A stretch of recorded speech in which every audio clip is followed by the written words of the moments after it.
Wait a minute. What? Are you hearing the Staying Alive? Yes. Well, that's key when it comes to learning CPR. So we're getting a refresher course from Megan Brown with the American Heart Association. Thank you so much for being here. Good to see you. Now, the Staying Alive music is basically what you can kind of sing in your head as you're doing chest compressions. Then. It is. It's the perfect rate for compressions.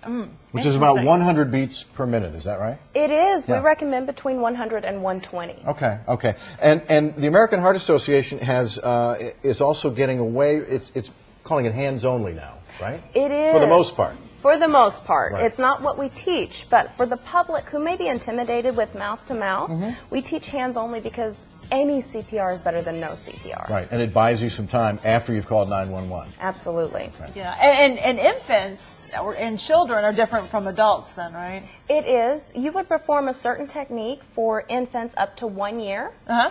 A different technique for children up to puberty, and then from an adult. Okay, so I got my little baby here.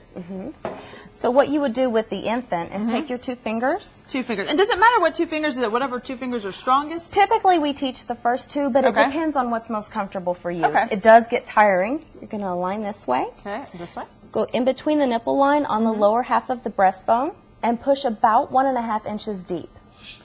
Now, you have a little baby infant. I think you worry about pushing too hard. Is it possible to push too hard? I guess when you're in a life-saving emergency, you're just trying whatever you can. Actually, if a person, or an infant wouldn't say this, but if a person woke up and say, ouch, you broke my rib, you did a great job. Yeah, a broken rib really in the scheme of things really isn't that bad. Yes. Okay. So you do 100 beats a minute. Now this would be, let's say, a teenager here, and this would be a little bit different, right? A child or a teenager. It would be. We'll lift up the chest, which would be appropriate, so you could get correct hand placement. You would actually use one arm and compress down this way. That's some serious compression. It is. It's a lot deeper than a lot of people realize. Yeah, wow. I was surprised. But do that one more time. That was a lot harder than I thought. We'll hold the table. Oh, yeah. Right. Wow. And you're not going to hear that click, but you are going to get some kind of a physical feedback when you're doing it? You wouldn't receive a physical feedback, but the click on these mannequins actually indicates that the correct depth was reached. Right. So it's probably farther than you would think. Okay. It is. All right. Now, and then that was one hand. Right. And if I were doing an adult, it would be basically the same thing that you just demonstrated, but it would be with 2 hands. So you really are putting some weight behind this. Correct. Absolutely. Yes. You would really want to keep those arms straight and lean over so that the weight of your body works with you. How much difference does CPR make?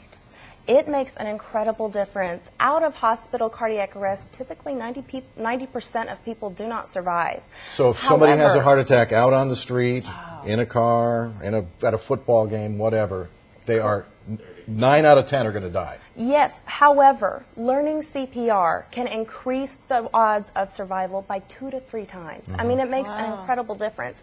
And not to mention, most cardiac arrests happen in a residential setting, so the person that you're probably saving is your own family member. Now, if Resusci Evan here, as we'll call him, were to complain, if I hurt him or if he doesn't survive, am I going to get sued? No, you are protected under the Good Samaritan laws here in Texas. So at least trying, you may save a life and you can't get sued. Absolutely. And again, any CPR is better than none. And it's good to tilt their chin back, right? I mean, to make sure their airway's clear. And then for babies, do you cover, when you do breathe on them, do you cover their nose and the mouth? You do. You would do a head tilt chin lift. Okay. Open that airway. And then put your mouth over the entire face. The whole face then. And folks can find more information. We'll have a link on myfoxdfw.com to more information. Yeah.